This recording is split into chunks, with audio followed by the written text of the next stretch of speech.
Hey, English learners! Welcome back to the English Leap podcast, your go-to English podcast for learning English in a fun and powerful way. I'm Erin. And I'm Evan. Now, before we dive in our last episode, we gave you a listening challenge. And whoa, we were blown away by your responses. Many of you told us you survived all the way to intermediate, even advanced levels. Wow, yes. That made us so happy. It shows how strong you are in your English journey. So today, we're turning up the level just a bit. This episode will be in B2 English, upper intermediate. Don't worry. If you're still at B1, stay with us. We'll keep experimenting between intermediate and advanced to see what works best for you. Oh, and for anyone who didn't take the listening challenge yet, don't miss it. The video link is in the description below. Go try it after this episode. Now, let me ask you something. Have you ever sat at your desk for hours, working, studying, reading, and yet, at the end of the day, your brain feels heavy, like a thick fog? Oh yes, I've been there. You push yourself, but instead of results, you just feel tired. Your brain whispers, "Stop, I can't do more." The truth is, your brain isn't lazy. Nope. It just needs the right habits and fuel. Small daily actions that make you sharper, more focused, and full of energy. And that's what today's episode is about: how to boost your brain power. These habits aren't only for work or study.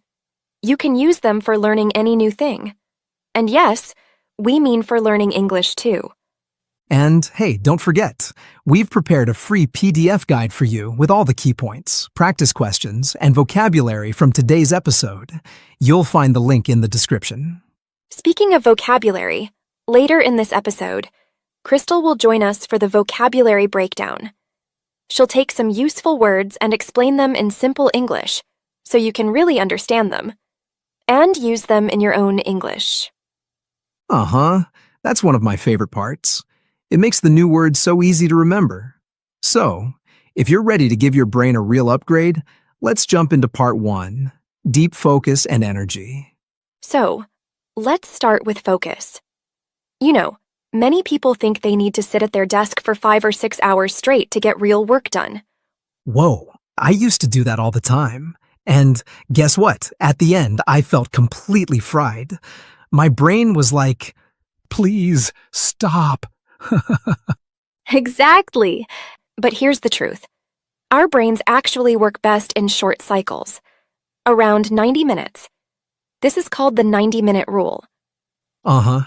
You focus hard for about 90 minutes. Then you take a short break.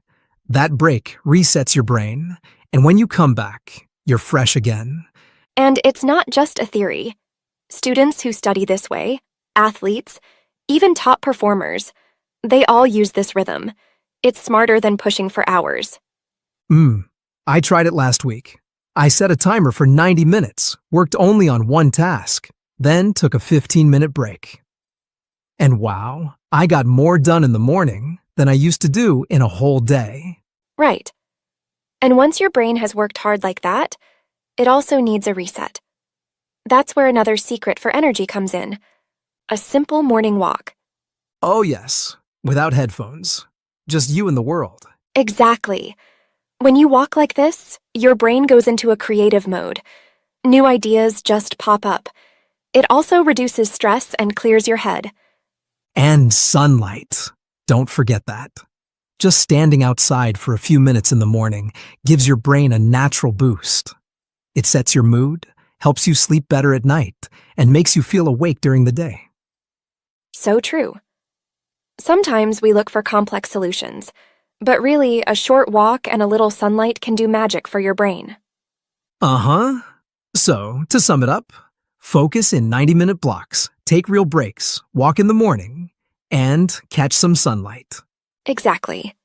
Simple, natural habits that give your brain fresh energy.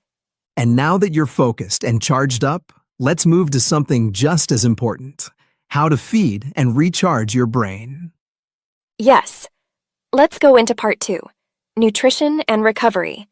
You see, focus is important, but your brain can't focus well without the right fuel. Uh-huh, like a car. If you put in cheap fuel, the engine doesn't run smooth. Exactly. And think about this. Have you ever eaten a giant heavy meal and then, suddenly felt sleepy? Oh yes, many times. I remember one afternoon, I had a big plate of rice with fried chicken. After lunch, my brain just shut down. I sat at my desk, but nothing happened. Haha, I know that feeling. That's why smart food is brain food. Light, healthy meals give your brain steady energy, like salmon, nuts, blueberries, and even a little dark chocolate. Chocolate? Now you're speaking my language. But yeah, I feel the difference. Heavy food makes me lazy, but lighter food keeps me awake. And here's a small but powerful habit. Eat mindfully.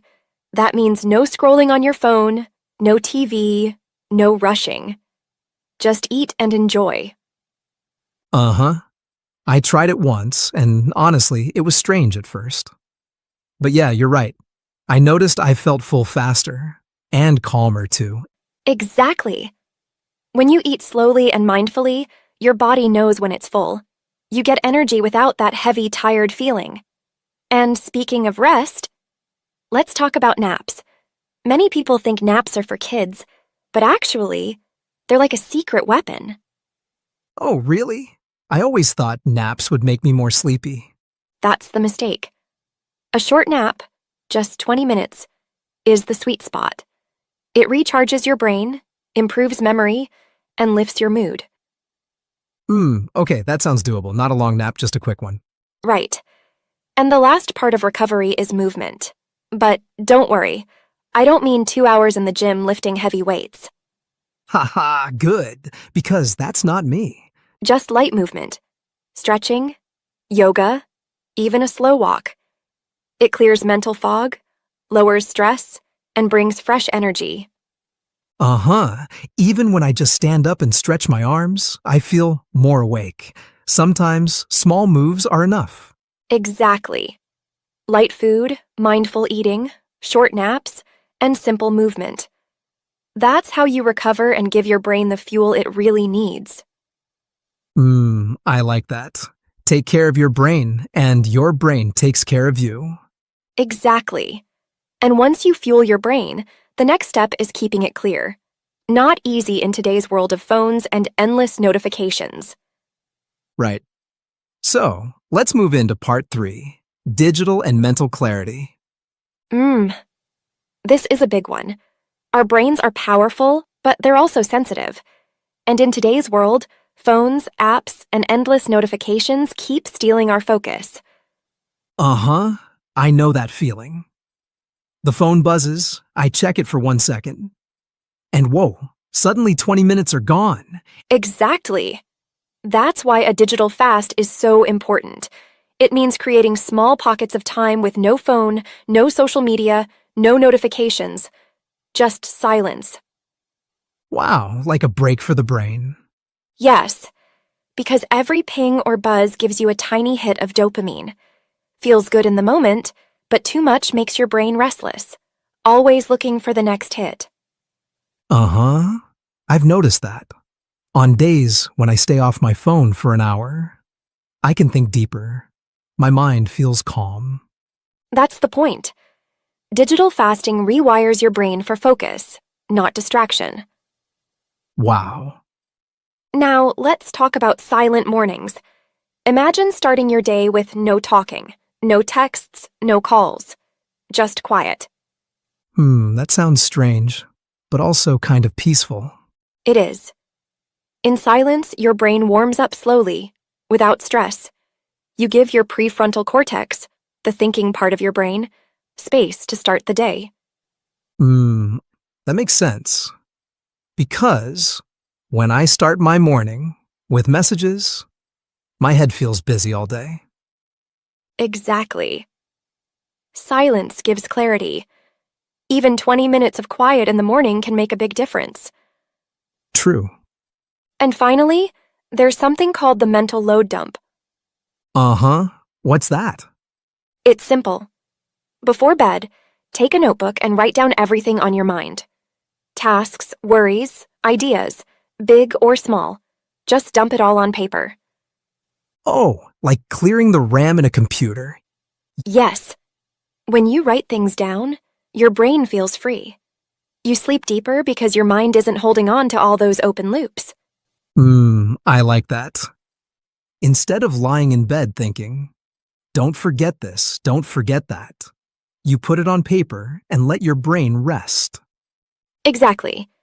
That's mental clarity. Fewer distractions, more silence, and a clear mind before sleep. Uh-huh.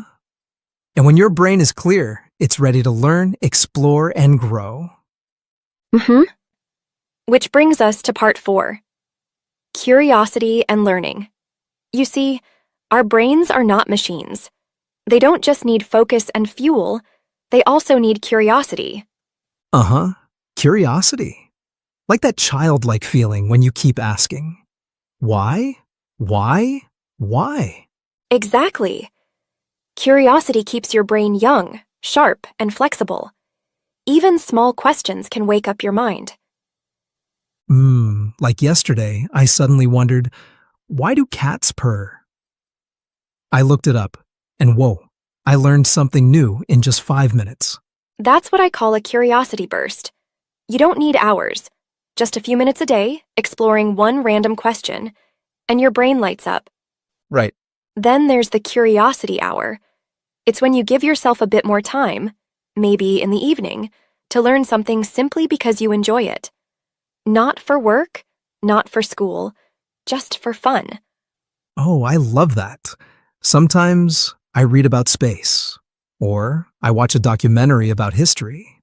Totally different from my job, but it gives me fresh energy. Yes, when you follow your curiosity, your brain actually remembers better, even things that are not connected to the topic. And here's one more powerful tool, the teach back trick. Oh, what's that? Simple. At the end of the day, take one thing you learned and explain it out loud, as if you're teaching it to a child. Uh-huh. That's smart. Because when you try to explain, you really see if you understand or not. Exactly. Reading something isn't true learning, but when you put it in your own words, that's when your brain says, yes, I get it now. I can see how this helps with English too. If you learn a new phrase, don't just read it. Try teaching it to a friend, or even to yourself in the mirror. Yes, that's the idea. Curiosity keeps learning alive, and teaching makes it stick. Wow, so simple, but so powerful. And now let's dive into part 5, emotional balance. Yes. You see, brain power is not just about focus and discipline. It's also about emotions, how we feel inside. If your emotions are messy, your mind can't think clearly.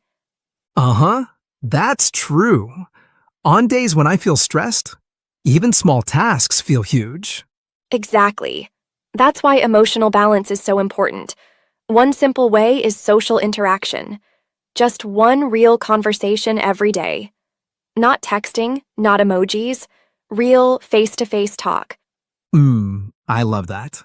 Even a short coffee with a friend makes me feel human again. Yes, real connection releases oxytocin, a brain chemical that reduces stress and makes you feel safe. Another habit is gratitude journaling. Every night, write down 3 things you are thankful for. Oh, that sounds so simple. It is, but it's powerful. Gratitude changes your brain's focus, from problems to positives. Over time, you start noticing more good things in your life. Uh-huh, I once tried it for a week. At first, I wrote small things, like good coffee or a sunny walk. But slowly, I felt lighter, happier. Exactly. Gratitude shifts your mood. And here's another habit, the daily win reflection. Before bed, ask yourself, what small thing did I do today that moved me forward? I like that. Not, did I finish everything? but just, did I make a little progress? Yes. Progress, not perfection. That's what keeps your motivation alive. I like that. And finally, the one problem journal. Write down just one problem before bed. Don't solve it, just put it on paper. Whoa. And then what? Then you sleep. And while you rest, your brain keeps working in the background. Often, the solution pops up the next day. Uh-huh. That's genius. Like giving homework to your brain while you sleep? Exactly. And when you combine these, real conversations, gratitude, small wins, and problem journaling, your emotions become steady, your stress goes down, and your brain feels free. So true. Emotional balance is like the glue that holds everything together. Yes. And with that, we've covered all 5 parts of boosting your brain power. Whoa, what a journey. From focus and energy to food, clarity, curiosity, and finally, emotional balance. But wait, we promised you something extra. Crystal is here with the vocabulary breakdown. Thanks, Erin. Hi, everyone. It's time for our vocabulary breakdown. I'll explain some useful words from today's episode and give you an easy example for each. Ready? Let's begin. Rhythm, meaning, a beat or pattern that repeats. Example, she studies with a rhythm, 30 minutes of work, then a short break. Complex, meaning, not simple, a little difficult. Example, the math problem was too complex for me. Mindful, meaning, paying full attention, not distracted. Example, she ate her food mindfully, enjoying every bite. Doable, meaning, something you can do, possible. Example, running 5 kilometers is tough but doable with training. Mental fog, meaning, when your mind feels cloudy and unclear. Example, after staying up all night, I had mental fog in the morning. Sensitive, meaning, easily affected or hurt. Example, my eyes are sensitive to bright light. Dopamine, meaning, a happy chemical in your brain. Example, eating chocolate gives a small dopamine boost. Rewires, meaning, changes the way something is connected. Example, learning a new skill rewires your brain pathways. Strange, meaning, not normal, unusual, or a little weird. Example, I heard a strange noise outside my window. Clarity, meaning, clear thinking or understanding. Example, after a walk, she had clarity about her decision. Curiosity, meaning, wanting to know more, asking questions. Example, children ask many questions because of their curiosity. Gratitude, meaning, being thankful for good things. Example, he showed gratitude by saying thank you to his teacher. Great job! Now you know some powerful new words. Practice them this week, and the more you use them, the stronger they'll stay in your memory. Thanks, Crystal. That was super helpful. I always enjoy the vocabulary breakdown. It makes everything so much clearer. And that's a wrap for today's episode. Remember to download your free PDF guide with all the key points and practice exercises. The link is in the description. If you enjoyed this episode, don't forget to like, share, and subscribe. And tell us in the comments, which brain habit will you try first? We'll be back soon with another episode to help you learn English in a simple and powerful way. See you next time on the English Leap Podcast.